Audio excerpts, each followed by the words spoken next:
सदा विमुक्तिसाधकं कलाधरावतंसकं विलासि लोकरक्षकम् अनायकैकनायकं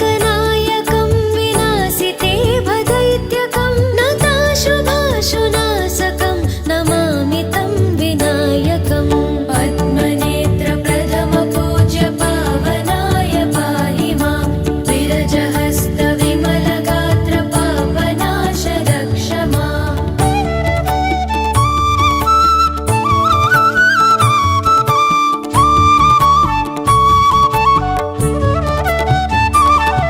न तेतरातिभीकरं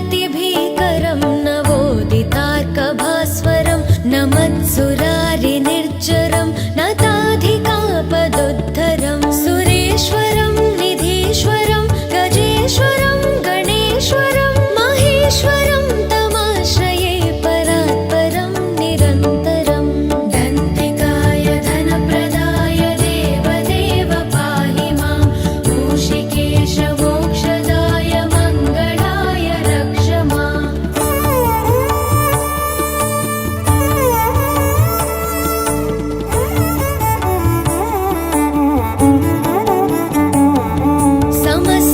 समस्तलोकशङ्करं निरस्तदैत्यकुञ्जरं दरेतरोदरं वरं वरे भवक्त्रमक्षरं कृपाकरं क्षमाकरं मुदाकरं यशस्करं मनस्करं नमस्कृतं नमस्करोमि भास्वरं कामदहनदोषहरण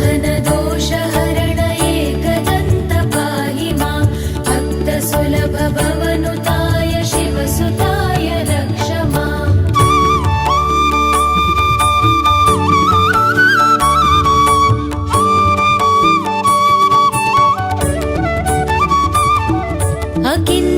अकिञ्चनार्तिमार्जनं चिरन्तनोक्तिभाजनं पुरारिपूर्वनं